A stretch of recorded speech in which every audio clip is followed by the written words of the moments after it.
Jadi temen aku kemarin nyoba daftar di perusahaan IT. Dia nggak ada background sama sekali di bidang IT. Dia jurusan teknik gitu loh, pokoknya nggak ada kaitannya sama komputer dan sejenisnya, bahkan programming. Tapi karena emang lagi kondisinya lagi nggak menentu, dan kebetulan aku udah berada di bidang itu, ya meskipun aku bukan orang IT backgroundnya, akhirnya aku coba ajak dia buat ikutan. Emang agak ekstrim juga sih sebenarnya, kondisi dimana orang yang nggak punya background tiba-tiba mau nggak mau nyoba di bidang yang nggak dimengerti, walaupun dia nggak benar-benar buta sama itu, kayak yang terjadi sama kasus ini. Singkat cerita, ya aku coba tutorin apa yang bisa aku tutorin gitu kan, kayak buat coding dan sebagainya, basic-basic yang diperlukan, dan aku udah kasih bocorannya. Singkat cerita singkat cerita lagi, di hari waktu testing, uh, dia nggak lolos. Um, dan itu aku ngerasa kayaknya aku perlu ngomongin buat gimana sih bisa biar orang yang nggak punya background IT bisa kerja di bidang IT. Dan mungkin karena lagi nggak punya waktu buat terjun ke bootcamp atau sebagainya, tapi mungkin ada sempat pengalaman satu dua, ya mungkin pengen tahu caranya gimana. Aku sendiri bukan orang yang dari bootcamp gitu, kayak ikut training intensif, dan syukur aku bisa diterima di IT, dan mungkin aku bisa ngasih info satu apa dua gitu. Jadi gini, satu hal yang menurut aku cukup apa ya, wait.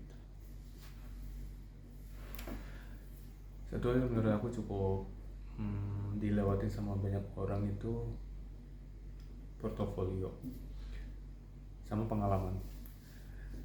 Portofolio sama pengalaman itu nggak perlu dibikin terlalu banyak, intensif dan sebagainya, tapi itu perlu. Dan itu nggak perlu susah-susah juga sebenarnya. Yang penting tinggal gimana kita ngemasnya cukup representatif buat bidang yang mau dituju, itu cukup. Contohnya misalnya belakangan ini aku lihat ada banyak bootcamp yang ngasih tutor kayak gimana caranya bikin ini gitu. Dan menurut aku buat itu semua bisa dimasukin ke dalam portofolio. Katakanlah kita nggak join ke bootcamp gitu, tapi kita punya bayangan gimana caranya bikin itu dari ya tutorial gratis yang ada di YouTube dan sebagainya. Ya udah pakai itu aja, terus itu upload ke tempat yang bisa dilihat sama orang kayak GitHub atau sebagainya.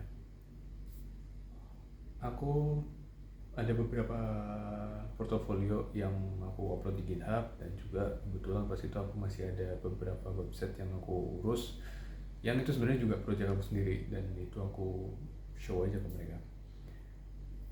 Ya syukur aku bisa ngejelasin proses pengerjaannya, jadi waktu interview juga jadi kebantu di situ. Dan yang kedua, pengalaman. Makin banyak kita ngerjain sesuatu yang bervariasi, itu sebenarnya peluangnya makin bagus kalau misalnya kita cari kerjaan di IT. IT kerjaannya banyak, dan banyak bukan berarti kayak banyak dalam secara kualitas, tapi lebih ke variasinya. Bisa aja kita ngerjain framework bahasa ini di hari ini, bisa aja besok kita perlu belajar bahasa lain karena emang projectnya emang kebetulan adanya itu.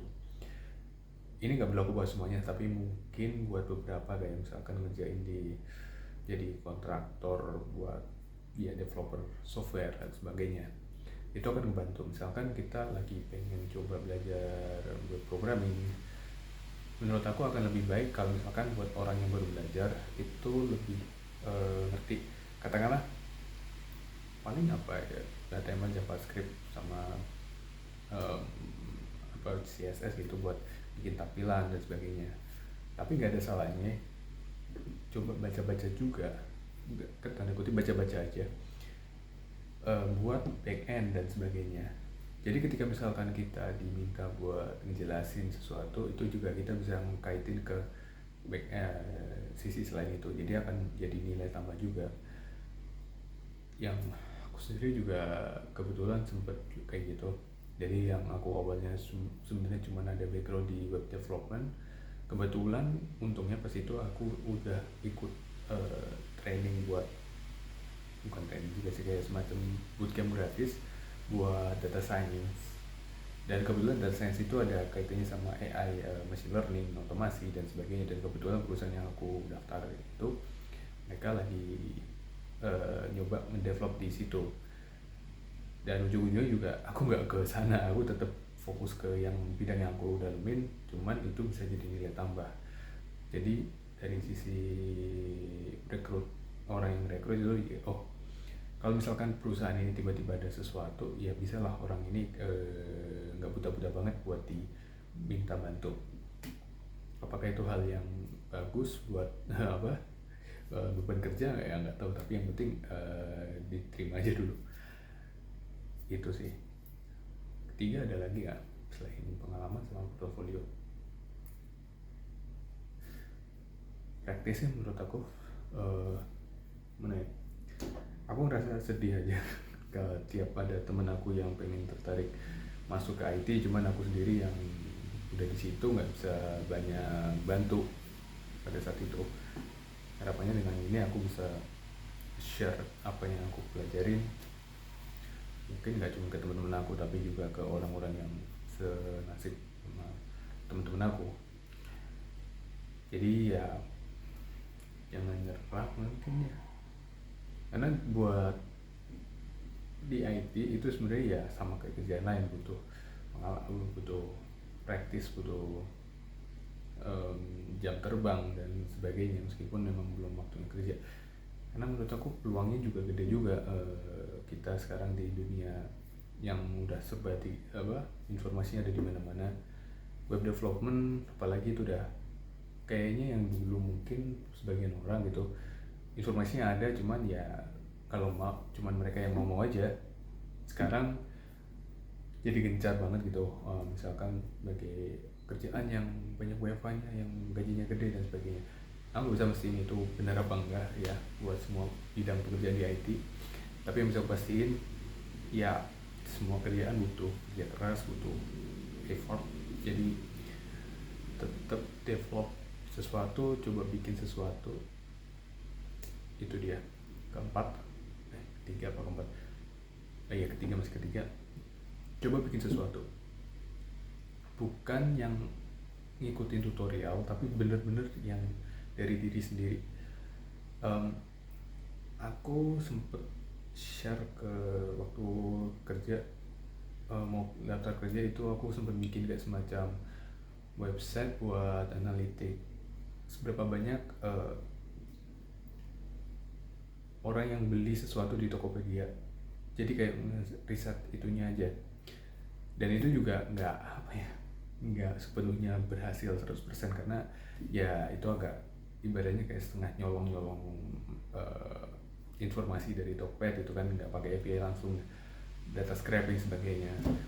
Tapi aku udah pernah ngejalanin, udah pernah bikin, dan walaupun website itu pada saat aku di interview itu nggak bisa jalan karena udah expired, karena aku nggak bisa nyari customer ya, tapi aku bisa ngejelasin, dan ya orang yang merekrut aku juga ngerti ya, dia nggak bohong gitu, karena aku jelasin aku bikin dari ini stacknya kayak gini.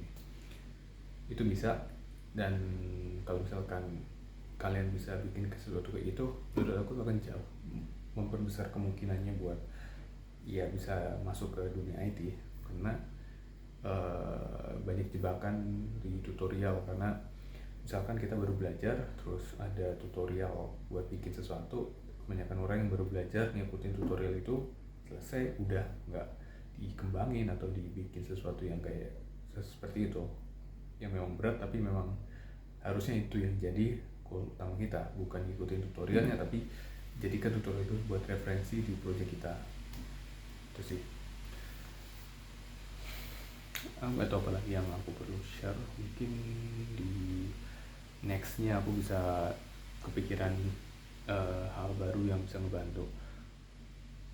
Tutorial buat web development dan sebagainya akan menyusul ya, karena aku lagi banyak ngehandle kerjaan yang selain itu.